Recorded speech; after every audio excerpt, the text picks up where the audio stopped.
The courtroom fell silent as my Uncle James straightened his expensive tie and declared with absolute confidence, "Your Honor, I purchased all 12 properties from my brother fair and square. I have the signed documents right here." Judge Martinez raised an eyebrow, looking between the stack of papers James's lawyer was presenting and my calm expression. "Ms. Chen, your response to your uncle's claim." I opened my laptop, maintaining eye contact with James as I connected it to the courtroom's display system. "Your Honor, I'd like to show you a video recorded at Sunrise Valley Nursing Home 3 weeks ago. The date and time stamps are authenticated." James's lawyer suddenly stood up, his chair scraping loudly against the floor. "Objection, Your Honor. This evidence wasn't submitted during discovery." "Actually," I smiled, "it was." Page 47 of our evidence list clearly includes a video testimony from Richard Chin, dated March 15. "Your office acknowledged receipt." The judge nodded. "Objection overruled. Proceed, Ms. Chen." As I pressed play, I watched James's face transform from smug certainty to growing horror. On the screen, my father's face appeared, tired but clear-eyed, as he systematically destroyed James's elaborate scheme to steal our family's legacy. But let me back up and explain how we got here. I'm Anna Chin, 34, a corporate lawyer specializing in real estate transactions. My father, Richard Chin, built a successful property development business from nothing after immigrating to America in the 1980s. Through decades of hard work, he acquired 12 valuable commercial properties across the city. Dad's pride was the Chin Plaza shopping center downtown, but each property had its own story: the apartment complex he bought and renovated for immigrant families, the office building where he gave preferential lease terms to minority-owned businesses, the warehouse he converted into affordable artist studios. Uncle James, my father's younger brother, took a different path in life. While Dad built his business through honest work, James bounced between get-rich-quick schemes and failed ventures. He was always looking for the easy way, the angle to exploit. "Your uncle just needs time to find his path," Dad would say whenever James asked for money. He helped James out of numerous financial holes over the years, always believing his brother would eventually straighten out. 3 years ago, Dad was diagnosed with early-onset Alzheimer's. It was devastating for our family, watching this brilliant, detail-oriented man struggle with basic tasks. My mother Mary became his primary caregiver, but as his condition worsened, we made the difficult decision to move him into specialized care at Sunrise Valley. That's when James started showing up more frequently. Always when I was at work, he'd bring documents for Dad to sign, claiming they were routine business matters that Dad had supposedly discussed with him earlier. The nursing staff later told me they felt uncomfortable about these visits, but James would insist it was family business and that he had authority to handle Dad's affairs. I first noticed something was wrong when I was reviewing Dad's quarterly property management reports. Lease payments for several properties had been redirected to new accounts. When I investigated, I discovered paperwork claiming James had purchased all 12 properties for a fraction of their value. The documents were dated over the past year, during periods when Dad's confusion was at its worst. James had taken advantage of his own brother's illness to steal millions of dollars worth of property. Dad would never sell the plaza, I told my mother. He planned to pass these properties to us for community benefit. We need to fight this. But James had prepared well. He had documents, witnesses, all somehow connected to his latest business ventures, and his story about Dad wanting to simplify his affairs before his condition worsened.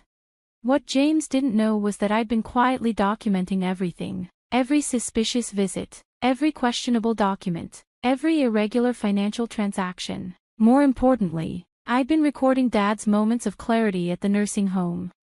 Sunrise Valley had an excellent memory care program that helped residents maintain and document their lucid periods. The staff worked with me to record Dad's statements about his properties and his relationship with James. "I would never sell the plaza," Dad said clearly in one recording. "That's for Anna to manage for the community. James knows this. He's trying to steal what I built." We filed a lawsuit to void the property transfers, alleging fraud and exploitation of a vulnerable adult. James countersued, claiming the sales were legitimate and demanding the courts enforce the contracts. That's how we ended up in this courtroom. watching James's carefully constructed scheme collapse as my father's video testimony played on the large screen. In the video, Dad methodically went through each property, explaining its significance and his plans for its future. He directly addressed James's claims, pointing out specific details that proved the sales couldn't have happened as described. The warehouse, Dad said on screen. James claims I sold it last August. I was in the hospital with pneumonia all that month. Check the records. I wasn't signing any documents. The judge leaned forward, clearly engaged. James's lawyer had stopped objecting and was furiously whispering with his client. The plaza, Dad continued. The contract shows I signed it on Mom's birthday. We were all at her celebration dinner. James wasn't even there. He was in Las Vegas that weekend. Check his credit card statements. One by one, Dad demolished the fake sales. He recalled dates, meetings, and details that proved James's documents couldn't be genuine. More importantly, the video showed Dad's clear mental state when discussing these matters. My brother thinks because I'm sick, I don't remember, Dad said sadly, but I remember everything he's doing. He's stealing from his own family. When the video ended, the courtroom was silent except for James's heavy breathing. His lawyer stood up slowly. Your Honor, my client would like to request a brief recess to discuss. To discuss what? Judge Martinez interrupted. How to explain the multiple instances of fraud just revealed, the apparent forgery of documents, the exploitation of a vulnerable adult. The judge turned to James directly. Mr. Chen, I've seen a lot of property disputes between family members, but this is extraordinary. You took advantage of your own brother's illness to steal his life's work. James tried one last desperate play. Your Honor, those videos could be edited. My brother's condition means he's easily confused.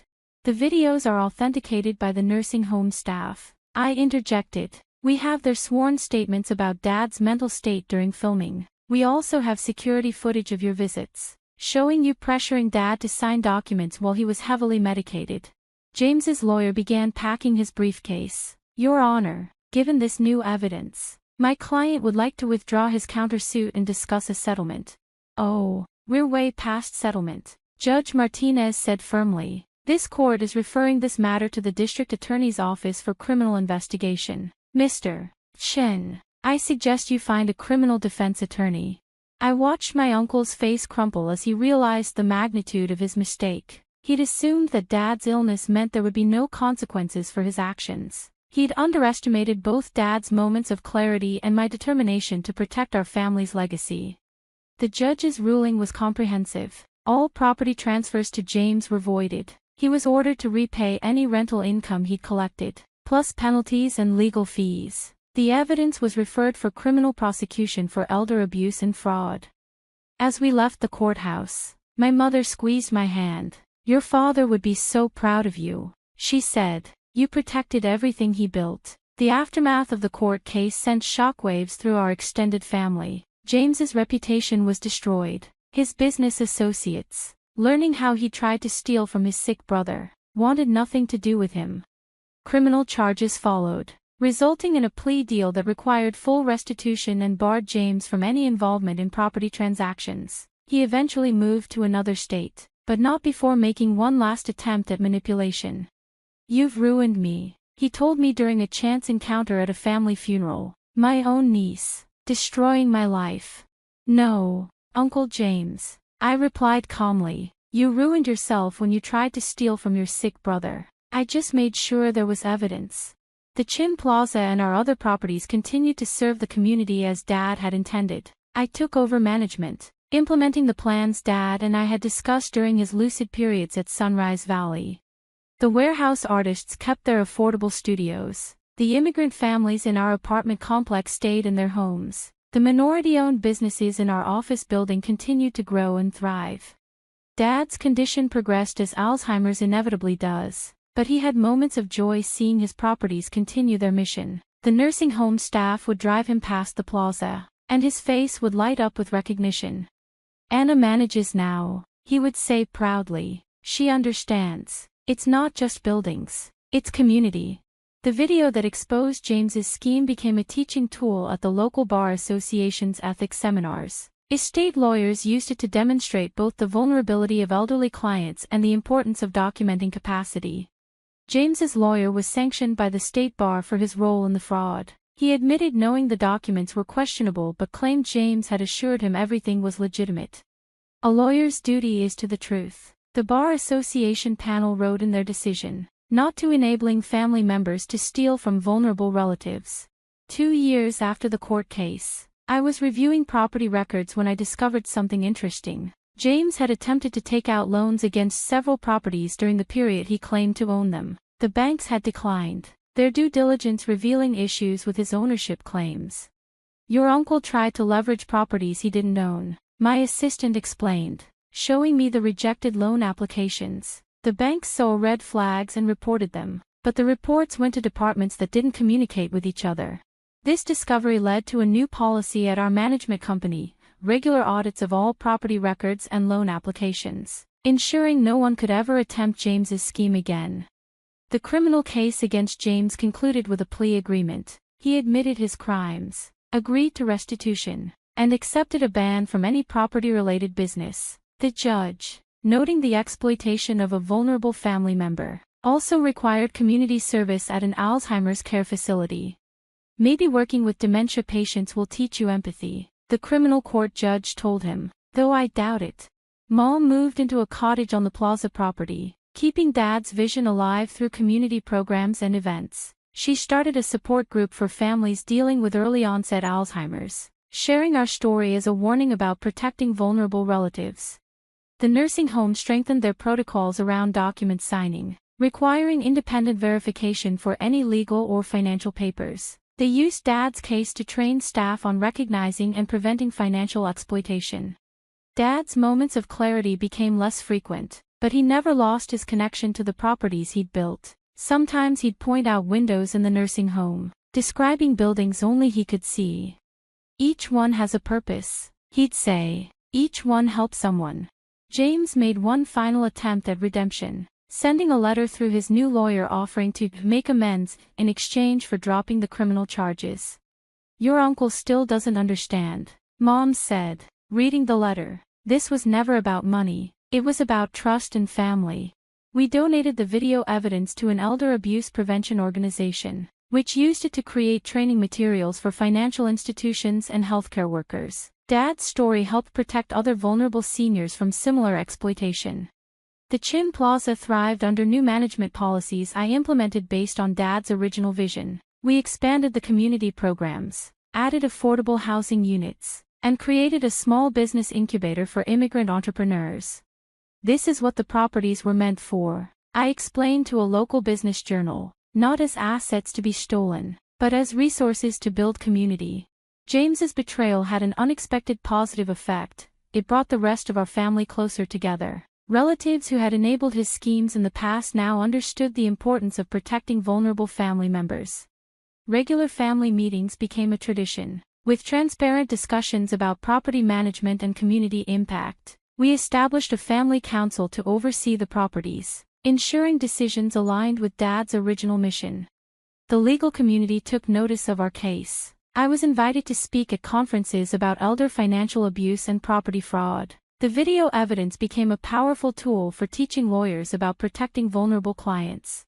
Dad's legacy grew beyond the physical properties. The Chin Family Foundation was established, providing scholarships for immigrant students and grants for community development projects.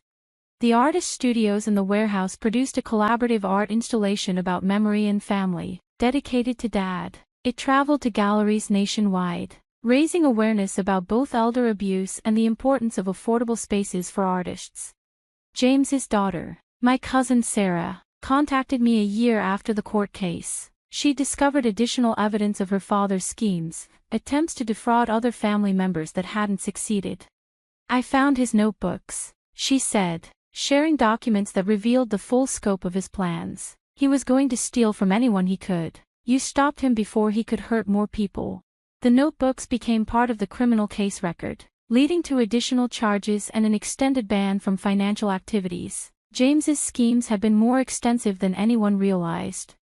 Dad's condition continued to progress, But the nursing home staff found that visits to the properties could still bring moments of engagement. They developed a therapy program around these visits, helping other residents maintain connections to their past achievements. The courtroom video remained in my office, a reminder that sometimes protecting family means standing up to family. The judge's laughter at James's claims became less important than Dad's clear voice describing his legacy. 5 years after the court case, the Chin Plaza hosted a community celebration of Dad's vision. Tenants, residents, and community members shared stories about how the properties had impacted their lives. "Mr. Chen gave us a chance when no one else would," said Mrs. Rodriguez, who'd opened her first restaurant in the plaza 20 years earlier. "Now my children have opportunities one never dreamed of."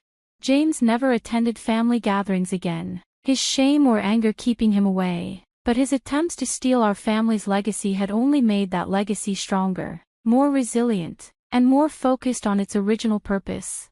The properties remained in family management, protected by legal structures I created based on our experience. Future generations would continue Dad's mission of building community through responsible property development.